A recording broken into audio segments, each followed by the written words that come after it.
untuk sholat Jumat, juga untuk ibadah yang lain. Misalnya apa? Sholat Id ya, atau sholat jamaah. Ada kesunahan untuk jalan berbeda. Lebih bagus lagi jalan yang menuju masjidnya lebih jauh, sementara untuk yang pulangnya lebih dekat. Dan juga disunahkan jalannya jalan kaki ya, walaupun kita punya kendaraan. Wa yukrahu, dan dimakruhkan apa adwun, berlari, ilaiha, kepadanya ya, kepada sholat Jumat. Illa, kecuali lidayiki waktin, karena sempitnya waktu. Fayajibu, maka wajib, idza lam yudrikha, jika tidak bisa melakukannya ya, melakukan sholat Jumat. Illa, kecuali bihi, dengannya. Maksudnya wajib melakukan berlari tadi. Kalau seandainya dengan tidaknya kita berlari, maka kita ketinggalan Jumatan. Nah, selanjutnya sunnah yang ketiga. Bapak punya pakaian yang paling bagus, pakai. Wa afdaluha, dan adapun yang afdolnya itu al-abyadu, yang berwarna putih ya. Dan bawahannya, kalau baju koko ya atasnya putih, yang bawahannya sarungnya itu juga al-abyadu, yang berwarna putih. Jadi sekarang kebalik-balik orang ya. Seandainya orang pakai gamis sih bukan warna putih ya, warna merah, hitam, hijau. Kalau kita tanya, kenapa sampean sholat pakai gamis? Wah, saya kan pengen ngikutin sunnah Nabi kan gitu. Pasti jawabannya itu. Padahal sunnahnya warna putih, bukan gamisnya. Ya gamis tersendiri, yang bagus memang gamis terus warna putih gitu. Tapi kalau memang adanya baju koko yang warna putih atau sarung yang warna putih, terus kita punya gamis juga tapi warnanya nggak warna putih, maka yang bagus adalah baju atau sarung yang warna putih. Jadi yang afdol ini yang putihnya, bukan masalah gamisnya ya. Maksudnya boleh tadi ya, yaitu memberi makan dengan bangkai. Nah, kalau untuk burung boleh bangkai, misalnya jangkrik ya. Kan ada orang kalau yang doyan burung, jangkriknya palanya diputusin nih, diputusin gitu, dikasih makan. Lah kan bangkai itu. Nah, itu diperbolehkan. La kafirin, bukan untuk orang kafir tuh. Kan orang kafir manusia juga, kagak boleh. Apalagi orang Islam tuh, logikanya gitu. Makanya hati-hati tuh orang yang dagang AM tuh, dosanya gede banget itu. Ya. Orang kafir aja kagak boleh dikasih ayam bangkai. Sekalipun dia kafir, kagak boleh. Karena menghormati manusianya itu. Walaupun dia kafir, gimana pun juga dia manusia, dia makhluk Allah, nggak boleh. Apalagi orang Islam. Nah, makanya dosanya sampai segitu.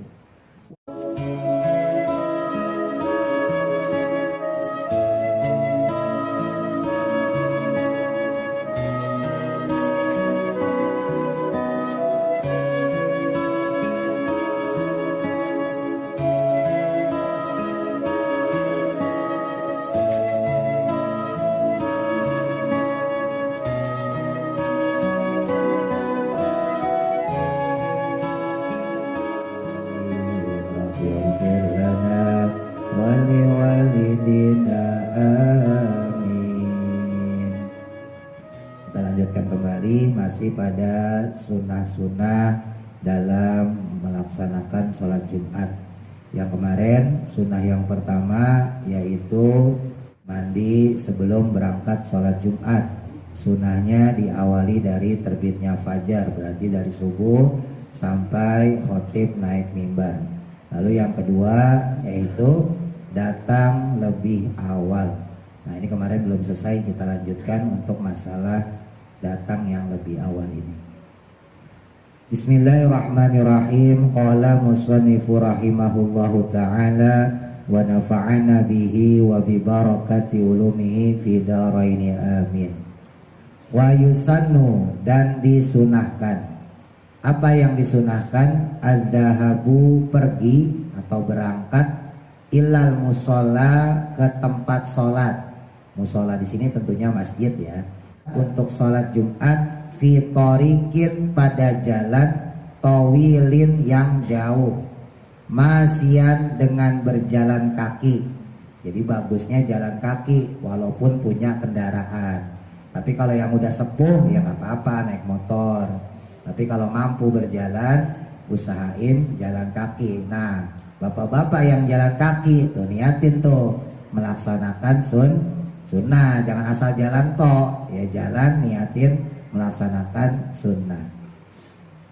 Bisakinatin, dengan tenang, jalannya dengan tenang, nggak terburu-buru ya, kecuali kalau memang khotibnya sudah naik mimbar ya. Tapi kalau belum khotib naik mimbar, walaupun pembawa acara MC-nya sudah ngucapin apa-apa yang perlu disampaikan ya, nah itu kita jalannya tetap tenang. Ingat, berangkat sholat itu usahain jangan ngobrol, apalagi ngobrolin masalah dunia, ngobrolin ayam lah naik, harus juga usah, itu jalan-jalan aja udah ya, ketemu udah halaman gitu ya, kita jalan supaya sampai masjid pun konsentrasi kita nggak buyar ya, supaya tetap fokus. Lalu setelah jalan menuju masjid, waruju'u, dan adapun kembalinya, maksudnya pas pulang, fitorikin, pada jalan akhara yang lain. Nah pas pulangnya usahain ambil jarak yang lain, qasirin yang lebih dekat.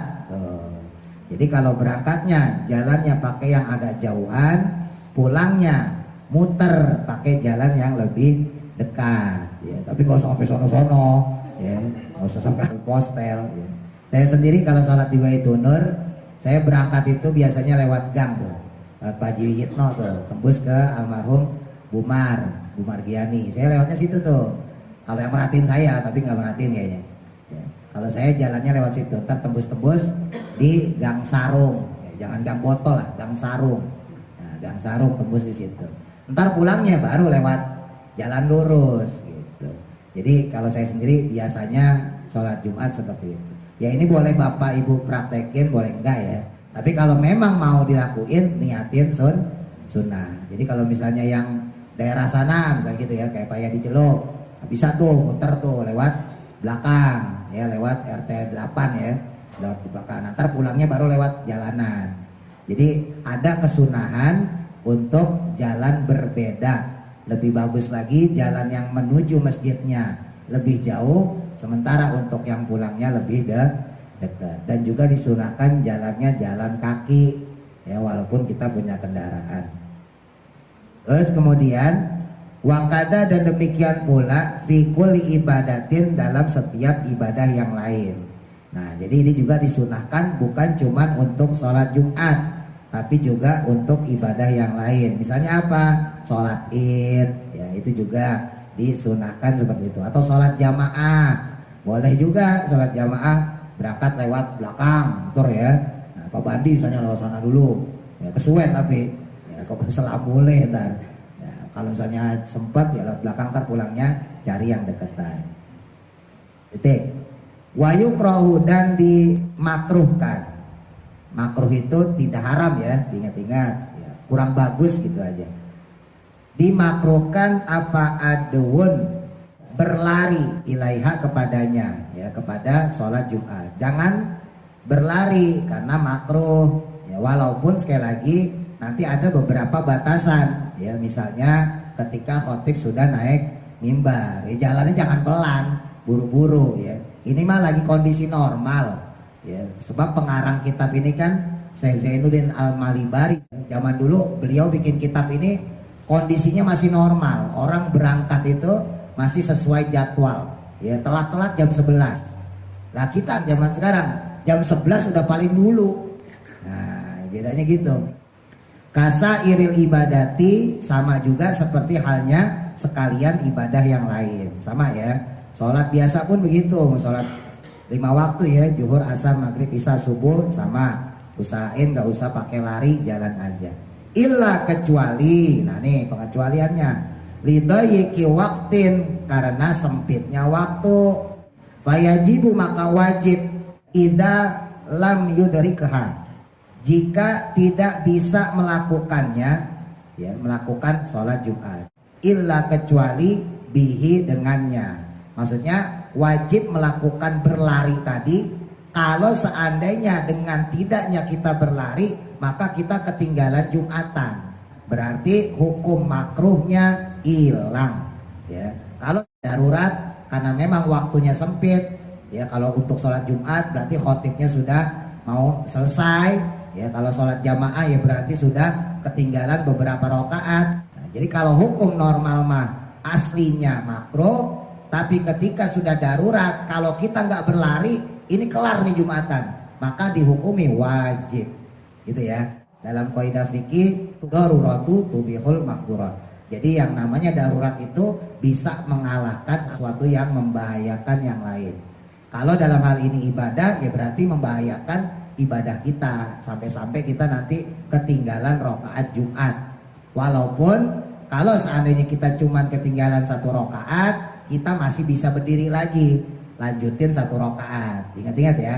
Tapi kalau ketinggalannya 2 rakaat, pas kita datang imam sudah ruku, bangkit imam i'tidal, maka kita kehilangan 2 rakaat. Maka kita sholatnya sholat zuhur, walaupun kita tetap ikut, ya kita tetap ikut i'tidal, sujud, ya terus sampai selesai. Tapi setelah imam salam, kita bangkit melaksanakannya 4 rakaat. Ya kan izin, ya orang-orang pada pulang, ya kan, mana di jalanan lagi, ya kan. Nah, daripada malu ya udah usahain lari, jangan sampai nggak dapat rakaat. Titik. Nah selanjutnya sunnah yang ketiga, watazayyanun, yaitu sunnah berhias, bi ahsani siyabihi, dengan sebaik-baiknya pakaian. Tuh, bapak punya pakaian yang paling bagus, pakai. Ini juga termasuk untuk yang lain ya, termasuk ibadah yang lain khususnya hari raya. Pakai yang bagus. Wa afdaluha, dan adapun yang afdolnya itu al abyadu, yang berwarna putih. Ya, dan bawahannya, maksudnya bawahnya juga ya, kalau baju koko ya atasnya putih, yang bawahannya sarungnya itu juga al abyadu, yang berwarna putih. Jadi atasannya putih, bawahannya juga putih. Jadi bukan gamis afdolnya.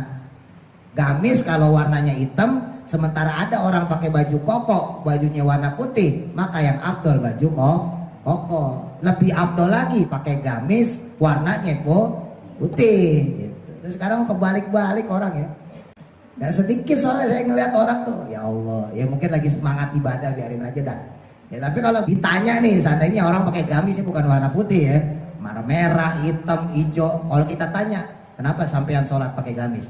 Wah, saya kan pengen ngikutin sunnah Nabi kan gitu. Pasti jawabannya itu. Padahal sunnahnya warna putih, bukan gamisnya. Ya gamis tersendiri, yang bagus memang gamis terus warna putih gitu. Tapi kalau memang adanya baju koko yang warna putih atau sarung yang warna putih, terus kita punya gamis juga tapi warnanya nggak warna putih, maka yang bagus adalah baju atau sarung yang warna putih. Jadi yang afdol ini yang putihnya, bukan masalah gamisnya.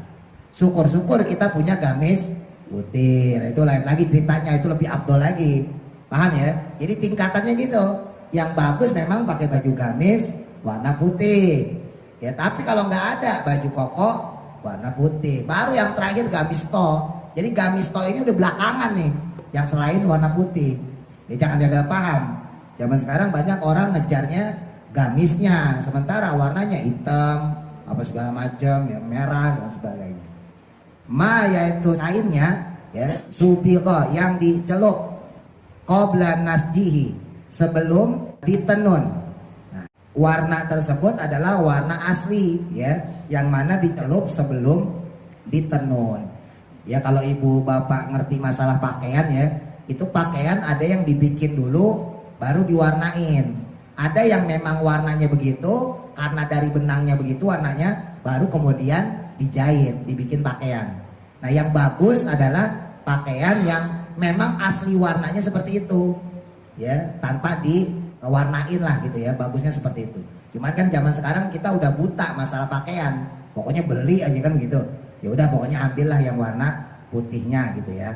Tapi kalau bicara secara kesunahan lagi, yang bagusnya itu adalah yang dicelup sebelum ditenun. Jadi warnanya itu sudah ada. Kalau memang putih ya putih, ya sudah putih duluan, baru kemudian dibikin baju. Qala Syekhuna, berkata guru kita, ya maksudnya adalah Imam Ibnu Hajar Al-Haytami, ya gurunya Imam Zainuddin Al-Malibari. Berkata beliau, wa yukrahu, dan dimakruhkan, ma yaitu dengan perkara, maksudnya kain Subiqo yang dicelup ba'dahu setelah ditenun. Jadi kalau pewarnanya itu setelah dijadiin tuh pakaian, kalau bahasa kita apa ya? Wantek ya, tahu wantek ya. Nah, jadi warna putihnya itu baru ada setelah pakaian itu jadi. Nah, itu hukumnya makruh, tidak sampai haram ya. Walau bighairil khumrati, walaupun dengan tidak sampai merah ya. Aha, itu singkatan dari intaha, artinya selesai. Walaupun tidak sampai memerah. Wa yahrumu, dan haram apa tazayyunu, berhias bil hariri, dengan pakaian sutra. Buat laki-laki nih, kalau perempuan nggak apa-apa, halal. Buat laki-laki ya, diharamkan untuk menggunakan sutra yang penuh ya, dari atasan bawahan pakai sutra. Tapi kalau atasannya biasa bawahannya sutra, itu nggak apa-apa. Atau pakai baju atau gamis bordirannya sutra, itu nggak apa-apa ya. Tapi kalau full dari atas sampai bawah sutra, hukumnya haram ya. Tapi saya sendiri sampai sekarang masih menjauhi sarung-sarung yang berbahan sutra. Kan ada yang sarung tet ya, itu sarung sutra. Saya beberapa kali ditawarin sama teman saya, harganya lumayan, 300 yang paling murah. Itu sarung sutra tuh, yang murah. Yang mahal 2 juta, itu asli sutra beneran. Kalau yang 300 400 ya sutra-sutraan lah ya. Ya 50%-nya sutra, tapi ya lumayan. Tapi sampai sekarang saya sendiri belum pernah pakai sarung yang berbahan sutra. Ya, berhubung juga belum ada yang ngasih. Biasanya ngasihnya wadimor ya, tapi nggak apa-apa. Saya sendiri beruntung, alhamdulillah gitu. Karena kalau ngelihat ya, teman-teman pondok bapak ibu ya, kalau lagi main segala macam atau teman-teman ustadz lah, bahwa itu selalu nawarin, es dong, ustadz mau es. Ya dari harganya kan ketawa gitu. Masa ustadz pakai cap mangga gitu kan, atau gajah duduk kan nggak pantas gitu. Banyak yang nawarin, cuman saya punya pilihan gitu. Walaupun tidak haram ya, tapi selama masih bisa menggunakan kain biasa yang lebih layak, saya sendiri menghindari. Tapi nggak tahu ya tahun-tahun depan mah. Untuk saat ini saya sendiri masih menghindari untuk menggunakan sarung-sarung berbahan sutra. Ya walaupun sekali lagi kalau untuk sarung karena dia tidak 100% dan hanya dipakai dari bawahan kan, berarti atasnya baju koko biasa, maka nggak haram. Ini buat laki-laki ya, kalau buat perempuan nggak apa-apa. Ibu-ibu pakai mau kena bahannya sutra, kan sekarang banyak tuh ya, yang harganya 300-400 tuh bahan sutra tuh, nggak apa-apa kalau ibu-ibu. Tapi kalau laki-laki diharamkan kalau semuanya berbahan dari sutra. Walaupun sutra, ini namanya sutra yang paling murah ya. Wahwa, yang adapun dia itu naun, adalah salah satu jenis minhu daripada jenis sutra. Kamdul launin, yang berwarna kelabu. Wama, dan perkara, maksudnya sutra. Aksaruhu, yang lebih banyak daripadanya. Waznan, secara kadarnya. La zuhuron, bukan penampakannya. Minal hariri, dari sutra tersebut. Jadi yang diharamkan itu kalau banyak dari kain sutranya gitu. Nabi sendiri pernah dikasih sama Raja Persia ya, Raja Kisro namanya, itu jubah yang bordirannya, kerahnya, terus sama pergelangan tangannya itu pakai sutra, dan itu dipakai sama Nabi ya. Bahkan itu dijadikan, kalau bahasa orang pondokan tuh namanya tabarukan, ngalap barokah. Jadi ketika Rasul sudah wafat, itu jubah dipegang sama Sayyidah Aisyah, terus kemudian orang Madinah saat itu terkena wabah.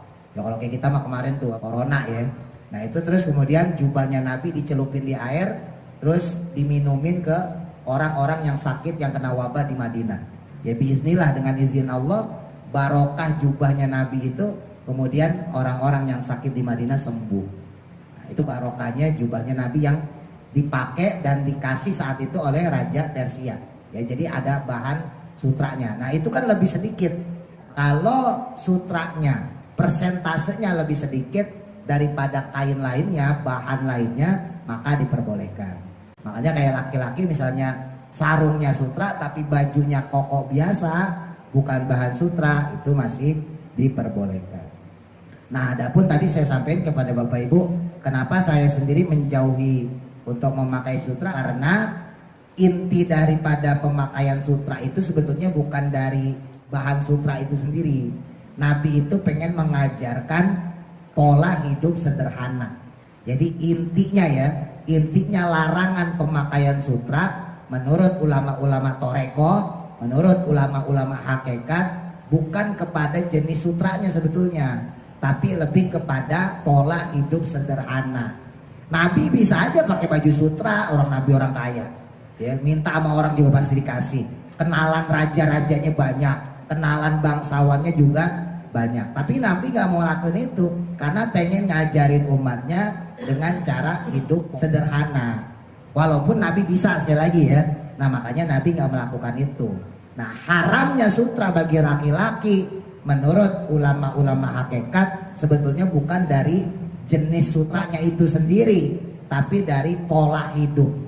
Zaman dulu itu orang pakai sutra konotasinya negatif, ya sombong. Kenapa? Karena yang pakai adalah bangsawan, yang pakai orang-orang kaya zaman dulu. Ya makanya sama kayak celana atau sarung yang dilebarkan sampai menyentuh tanah. Ya, lebar yang sampai bawah, yang nyengser sampai tanah ya, sarung segala macam ya, disebutnya isbal, itu diharamkan. Kenapa? Karena saat itu dipakai sama bangsawan. Zaman dulu orang bisa ketahuan bangsawan dari situ. Kalau Bapak Ibu ngelihat film-film zaman dulu ya, film-film Eropa, film Barat gitu ya, itu kan gaun pengantin aja sampai nyengser-nyengser. Ya kaisar, raja-raja itu sampai nyengser-nyengser. Terus celananya itu gembung-gembung, kayak celana Aladin tuh. Nah itu tandanya dia bangsawan. Tapi kalau yang orang miskin biasanya celananya pendek, cuman sampai bawah lutut. Nah Nabi itu pengen ngajarin umatnya dengan pola hidup yang sederhana. Makanya diharamin isbal kalau sombong. Ada catatannya kalau sombong. Karena saat itu yang biasa pakai celana yang isbal melebihi daripada mata kaki kebanyakan adalah orang-orang sombong. Makanya Sayyidina Abu Bakar nanya, ya Rasul, saya itu kalau pakai celana, pakai sarung selalu melorot.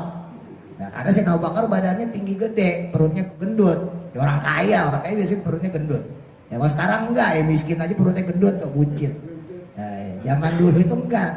Orang kaya itu kayak Sayyidina Abu Bakar, Sayyidina Utsman itu gemuk-gemuk. Nah beliau bilang, ya Rasul, saya kalau pakai sarung, pakai celana pasti melorot. Zaman dulu belum ada gesper. Ya, gimana ya Rasul? Apa saya termasuk orang yang isbal? Kata Rasul, enggak. Kan kamu makainya bukan karena sombong. Jadi isbal itu adalah orang yang menggunakan pakaian yang berlebihan dan juga dalam keadaan sombong. Tapi kalau berlebihannya bukan dalam keadaan sombong, penghormatan karena dikasih seperti Rasul ya. Nabi dikasih jubah dari Raja Persia. Namanya raja ngasih jubah pasti bagus, gak mungkin jelek. Terus dipakai sama Nabi. Nah itu berarti bukan dalam rangka sombong, tapi menghargai orang yang memberi, gitu ya. Nah makanya di sini diharamin sekali lagi buat kaum laki-laki menggunakan pakaian yang 100% dari sutra. La ma'aqallahu, tidak haram kalau lebih sedikit minhu darinya. Kalau lebih sedikit sutranya tidak apa-apa.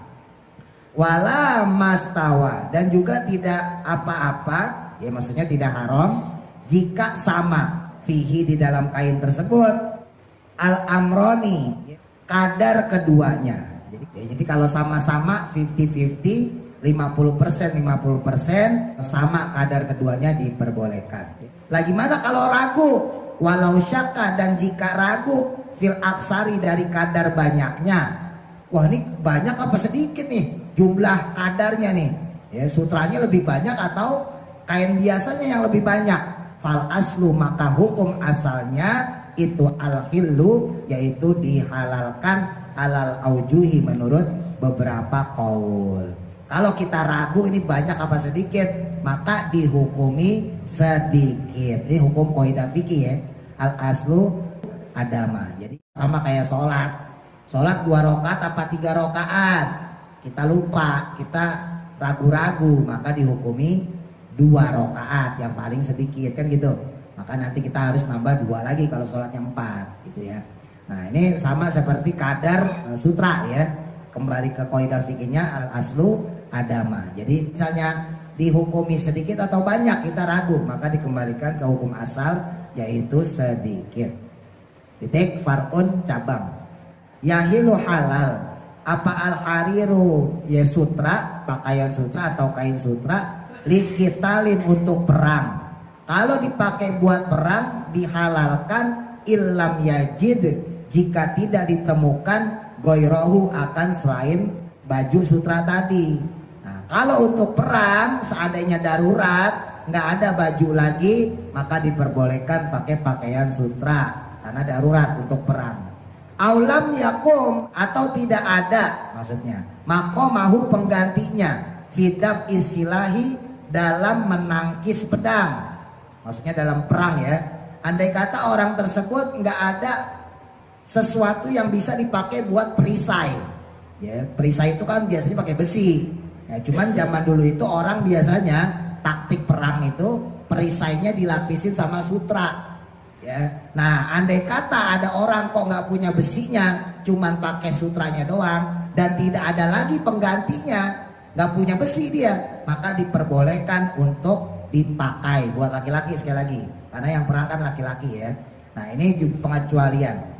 Wasohaha, dan juga dibenarkan fil kifayati, dalam kitab al-kifayah, qaula jam'in, akan kaulnya atau pendapatnya sekelompok ulama, yujawizu, diperbolehkan al-kuba'a, yaitu gamis sutra, wa ghairahu, dan selainnya, maksudnya selain gamis sutra, mimma, dari perkara yaslahu, yang mana layak lil kitali, untuk berperang.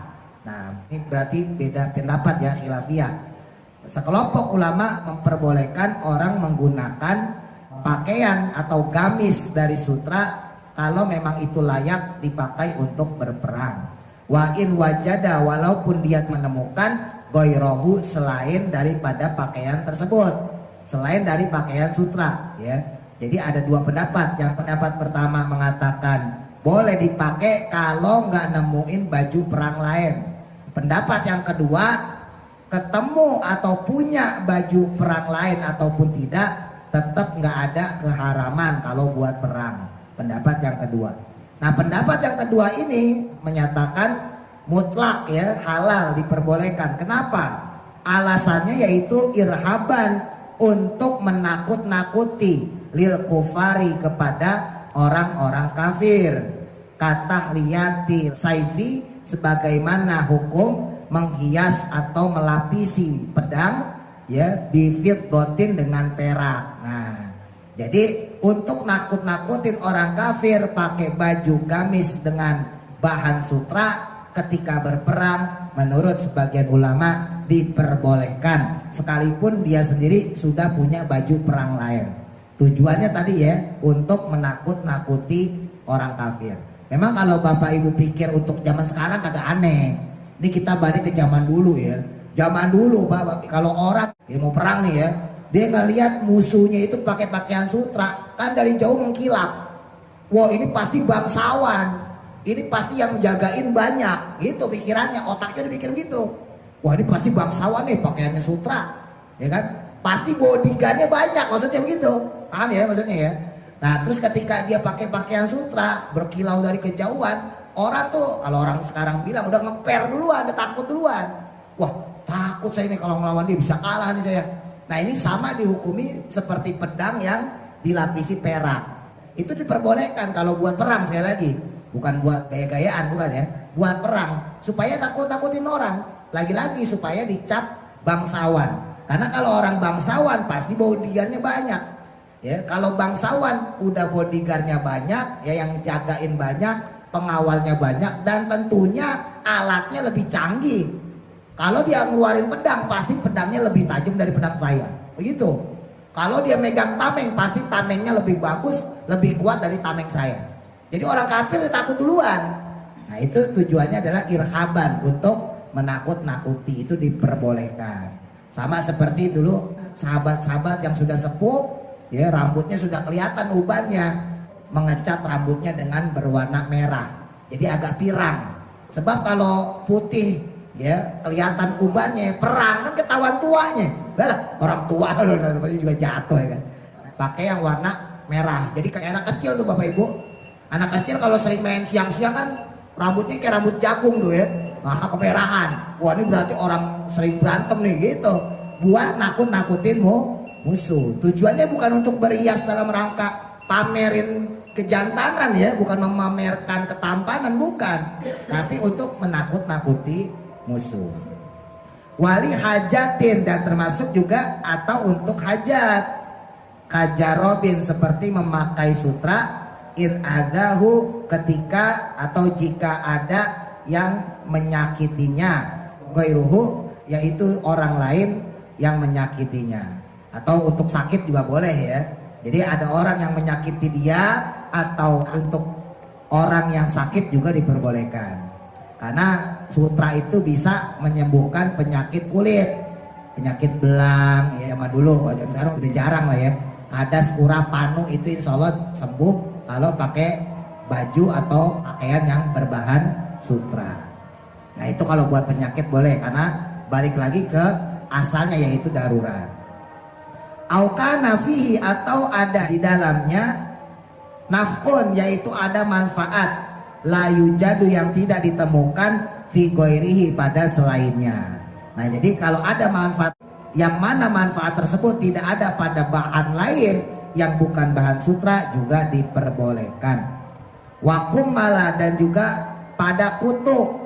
Nah ada spray misalnya ya, kasur sering dikutuin, spraynya pakai spray bahan sutra, boleh ya. Lam yandafa, yang mana tidak bisa hilang, bigoirihi, dengan selainnya, dengan selain kain yang berbahan sutra. Wali imro'atin, dan boleh bagi perempuan ya, walau biftirosin, walaupun untuk alas ya. Sementara kalau untuk perempuan diperbolehkan walaupun itu digunakan untuk alas ya, termasuk tadi untuk spray ya, untuk alas tidur. Lalahu, tidak baginya, tidak bagi laki-laki, bila hailin, dengan tanpa penghalang ya. Tapi kalau buat perempuan mah memang halal. Yang jadi permasalahan kan sini laki-lakinya ya. Kalau laki-laki kalau pakai hukum asal haram. Bapak punya alas dari sutra, ditaruh di bawah dengan tanpa penghalang, dipakai duduk, dipakai tidur, hukum asal haram. Tapi kalau digunakan untuk yang ada manfaatnya, misalnya karena di situ ada kutunya, buat supaya kutunya mati atau tidak menggigit kita, maka dihukumi boleh. Wayahilu, dan halal, minhu, darinya, dari sutra tersebut, hatta lirojulin, sehingga bagi seorang laki-laki, khobtus sabhati, untuk tali tasbih. Nah kalau ada orang jual tasbih, misal tasbih kayak gini ya, nah talinya ini kan ada talinya tuh ya, ada tali-talinya. Nah talinya ini buat naruh butiran-butiran tasbih, dipakai tali sutra ya, benang sutra, itu diperbolehkan. Wazirul jaibi, dan juga buat kancing baju. Kalau sekedar untuk kancing baju, kalau zaman sekarang kan kancing bajunya plastik ya. Kalau zaman dulu kan kancing bajunya dari batok kelapa, termasuk dari kain diuel-uel, tahu ya, kain diuel-uel Bapak Ibu ya, kayak baju pengantin lah. Baju pengantin kan biasanya kancingnya kalau yang zaman dulu itu kain aja diuel-uel. Nah itu diperbolehkan kalau kancingnya berbahan sutra. Wakai susuhufi, dan termasuk juga diperbolehkan buat kantong atau cover mushaf, kantong mushaf Quran maksudnya ya.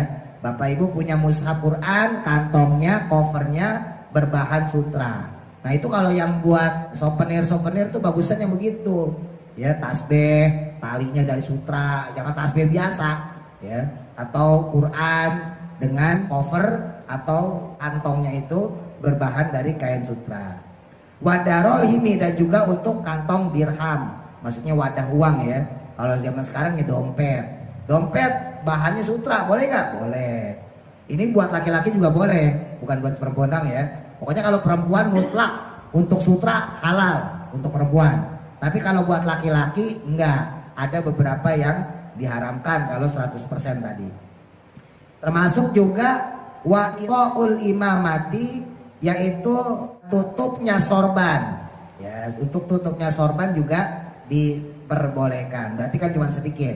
Wa alamu romhi, dan juga untuk kain atau bendera lah kalau zaman dulu ya, pada ujung tombak Ya, zaman dulu, zaman perang itu, tombak itu ada benderanya. Ya, nah bendera atau kain lah gitu ya. Nah itu diperbolehkan juga berbahan sutra. Kalau yang punggawa depannya, kalau Bapak Ibu ngelihat film perang tuh, punggawa depannya tuh benderanya gede sendiri tuh, ya.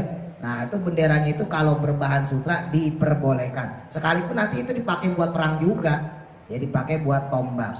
Tapi la syarobatu, bukan di pucuknya, alat dibiro si subhati, yang mana berada di kepala atau di ujung tasbih. Tapi kalau dipakai tuh sutra untuk di ujung tasbih kagak boleh. Ini kayak tasbih nih, nah ini ada ujungnya ya. Nah kalau untuk benangnya diperbolehkan, tapi kalau dipakai buat di sini itu kagak boleh. Ya buat hiasan di sini kagak boleh. Nah itu berarti sekali lagi kan menampakkan kemewahan. Wajibu dan wajib lirajulin, bagi laki-laki, lubesuhu memakainya, haisulam yajid, yang mana jika dia tidak menemukan satirul aurati, untuk penutup aurat, goiruhu, selain daripada sutra, hatta fil khalwati, sehingga atau walaupun dia dalam keadaan sendirian. Untuk laki-laki yang dia tidak bisa menutup aurat kecuali dengan pakaian sutra, maka hukumnya wajib. Nah ini keluar lagi nih, bukan kondisi normal ya, balik lagi ke kondisi darurat. Kalau dalam kondisi darurat ada seorang laki-laki nggak ada pakaian lagi selain pakaian sutra itu, maka untuk menutup auratnya wajib dia pakai, sekalipun digunakan dalam kesendirian, walaupun dia pakai dalam keadaan seorang diri, maksudnya nggak ada orang lain ngelihat. Apalagi sampai keluar rumah, maksudnya gitu kan, apalagi sampai keluar rumah, maka wajib walaupun yang dipakai adalah pakaian sutra.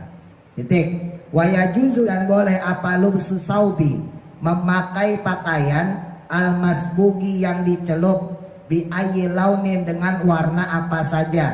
Ya boleh pakai kain yang dicelup dengan warna apapun, karena adanya dia ilal maz'afari, kecuali dengan za'faron.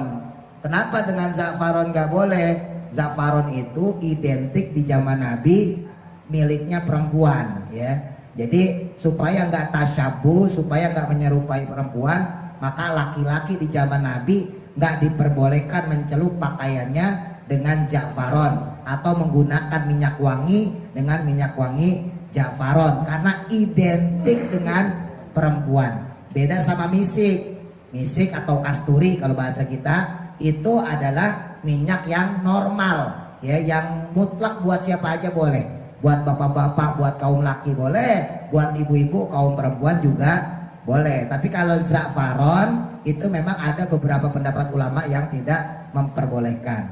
Misalnya dalam kitab Aunul Ma'bud dikatakan suatu ketika ada sahabat yang dia selesai mandi junub pengen sholat pakai minyak za'faron, karena yang ada cuma itu doang, punya istrinya dipakai, maka diomelin sama Rasulullah, lain kali kamu jangan pakai minyak itu ya, alasannya sekali lagi karena itu lebih identik sama perempuan. Nah adapun untuk sekarang, nah itu ada khilafiyah ulama, apakah za'faron masih diidentikan dengan perempuan.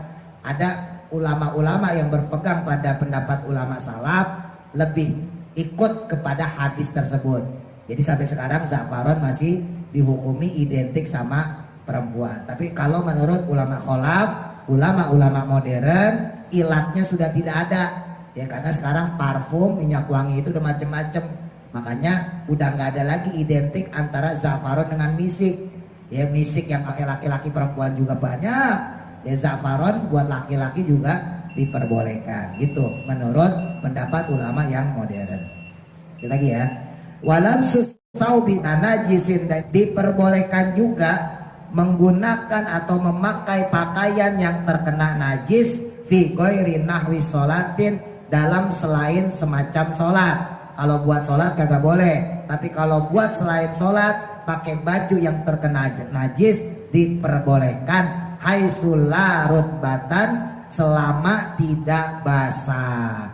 Nah buat bapak-bapak misalnya ibu-ibu yang ke kandang ya, kena kotoran ayam nggak apa-apa, jangan mentang-mentang oh najis nih, haram nih, haram, nggak juga ya, nggak apa-apa. Yang nggak boleh kalau dipakai sholat. Makanya sering saya sampaikan yang dinas-dinas pakaiannya khusus, ya, yang buat ke kandang pakaiannya kalau bisa khusus buat ke kandang, buat ke pasar khusus ke pasar. Nah kalau buat sholat pakainya juga pakai yang khusus sholat supaya jangan tercampur sama barang yang najis. Dan nyucinya juga jangan dicampur, ya, jangan pakaian dinas dicampur sama pakaian harian, pakaian sholat, ya kan. Nah itu airnya najis semua, apalagi kalau pakai mesin cuci, dimasukin ke mesin cuci campur semua itu, ya, makanya pisahin. Yang untuk dinas ya udah dinas tuh kotor-kotoran, ya, sementara yang untuk pakaian sholat cuci sendiri beda lagi. Lajil dal maitati, tapi tidak boleh alias haram, ya, kalau kulit bangkai bila daruratin dengan tanpa darurat. Tapi kalau untuk kulit bangkai kalau dia nggak darurat tetap dihukumi haram. Kaiftirasi jildi sabai, seperti alas kulitnya yang terbuat dari kulit hewan buas. Kaasadin, seperti macan atau singa, ya, nggak boleh.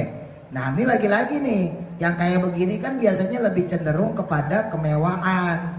Makanya sekalipun macan haram itu secara bangkainya, tapi Nabi itu lebih identik kepada pola hidup yang sederhana, gitu ya. Jadi supaya gak gagal paham, ada dua tinjauan, ada dua aspek, ya. Ada tinjauan atau aspek secara syariat yang memang mengharamkan, seperti tadi sutra, ya, dan juga alas yang terbuat dari kulit hewan yang mahal-mahal, misalnya macan, singa dan sebagainya. Nah, tapi ada tinjauan yang kedua juga, ada aspek yang kedua, yaitu aspek dari sisi kesederhanaan. Nah, Nabi pengen kita untuk hidup sederhana. Walahu, dan adapun baginya, ya, maksudnya boleh tadi, ya, it'amu maitatin, yaitu memberi makan dengan bangkai, linah witoirin, semacam kepada burung. Nah kalau untuk burung boleh bangke, misalnya jangkrik, ya, kan ada orang kalau yang doyan burung jangkriknya palanya diputusin nih, diputusin gitu dikasih makan, lah kan bangke itu. Nah itu diperbolehkan, ya, termasuk misalnya makan lele. Nah ada ayam mati, bukan dijual buat orang, ya, ayam mati, ayam udah dipotong-potong, diceburin, dikasih buat makan lele, ya itu juga boleh. Kalau untuk hewan, sekali lagi. Nah, di sini disebutin la kafirin, bukan untuk orang kafir tuh. Jadi sampai orang kafir aja, kan orang kafir manusia juga, kagak boleh dikasih makanan dari bangkai, gak boleh. Apalagi orang Islam tuh, logikanya gitu. Makanya hati-hati tuh orang yang dagang AM tuh, dosanya gede banget itu, ya. Orang kafir aja kagak boleh dikasih ayam bangkai. Sekalipun dia kafir, kagak boleh. Karena menghormati manusianya itu. Walaupun dia kafir, gimana pun juga dia manusia, dia makhluk Allah, nggak boleh. Apalagi orang Islam. Nah, makanya dosanya sampai segitu. Wa mutanajisin, dan juga boleh untuk perkara yang terkena najis, ya, lidabatin, untuk hewan ternak. Hewan ternak misalnya sapi, kambing, ya, dicampurin dengan makanan yang najis. Banyak lah kalau di kampung-kampung tuh, ya. Ya termasuk lele. Lele itu kan kadang-kadang ada campuran nya kalau yang di empang-empang, ya. Nah itu boleh nggak? Kalau menurut kitab-kitab fikih yang bagus didiemin 3 hari. Jadi kalau Bapak Ibu punya empang di rumah, ya, atau boleh mancing di danau gitu, ya, di dam yang biasanya di situ tempat orang buang hajat, lah kan pasti dimakan itu nya itu, kotorannya itu, ya kan. Nah berarti yang dikonsumsi sama si lele atau ikan lain lah, ya, berarti sesuatu perkara yang najis, bukan mutan najis. Beda. Kalau mutan najis sesuatu yang terkena najis, kayak kita pakai sarung kena najis, nah sarung kita namanya mutan najis. Lah ini mau perkara najis, kayak kotoran hewan, kotoran manusia, lah itu kan perkara najis, dimakan sama ikan, ikannya dibeli sama kita.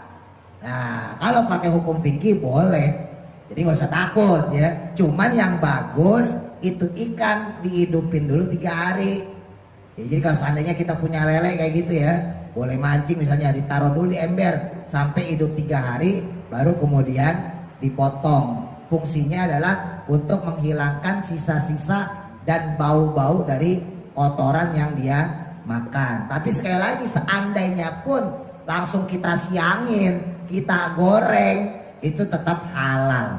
Yang penting jangan dikasih tahu yang makan. Ya, ini bekas pakai jangan. Wayahilu dan halal ma'al karohati, tapi beserta hukum makruh istimalal aji, yaitu menggunakan gading gajah firrosi dalam kepala, waliyatin dan juga jenggot. Gading gajah itu juga bangke ya. Jadi ketika sudah terputus dari hewan itu bangke Bapak Ibu. Ya, yang halal aja haram, apalagi yang haram jelas-jelas. Ya, dulu pernah saya sampaikan, nggak sedikit orang tuh megang misalnya apa, taring babi. Oh, misalnya itu dijual sama orang. Dengan bangganya dia ngomong, wah saya punya taring babi. Orang babinya udah haram, apalagi sudah jadi bangke. Ya, termasuk misalnya tanduk atau buntut, nggak pakai buat gantungan, ya kan? Nah itu kan bangke. Nah itu bangke emang apaan? Terus dipakai sholatnya gak sah. Ya, hati-hati tuh, kan banyak tuh yang dibuat souvenir ya. Nah itu hati-hati, itu bangke kok. Ya, sesuatu yang terputus dari hewan berarti bangkai. Nah bangkai hukumnya haram untuk dipakai, kecuali untuk ditaruh doang, misalnya bulu ayam buat kemoceng. Nah itu boleh. Tapi kalau bulu ayam kemoceng tadi Bapak Ibu bawa buat sholat, Allahu Akbar, kagak sah sholatnya. Bisa bedain ya. Jadi kalau untuk pegangan doang, misalnya tadi itu buntut apalah gitu ya, buntut macan kayak misalnya gitu, dipakai buat gantungan kunci. Tapi gantungan kuncinya kagak dibawa, kagak apa-apa. Tapi kalau disain, dimasukin kantong, dipakai sholat, Allahu Akbar, kagak sah sholatnya. Berarti dia sholat dalam keadaan bawa najis itu, walaupun kering. Ya, makanya kan kalau najis kering membedakannya, kalau ditaruh, dipegang kagak apa-apa, karena ini kering. Tapi kalau ini kita bawa, nah ini berarti najisnya dibawa. Paham ya? Nah gitu. Apalagi tadi kayak taring babi. Oh, zaman dulu orang katanya buat jimat lah, kebal tembak apa gitu.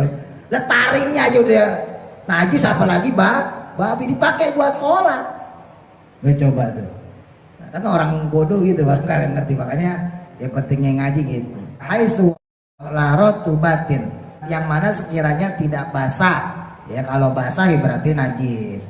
Wa isroja bitatan najisin, dan juga membuat lampu dengan barang yang mutanajis, ya yang terkena najis, bighairi mughaladzin, dengan selain yang mughalazoh, illa fil masjidin, kecuali untuk di dalam masjid. Jadi kalau misalnya tulang ya, tulang dipakai buat obor.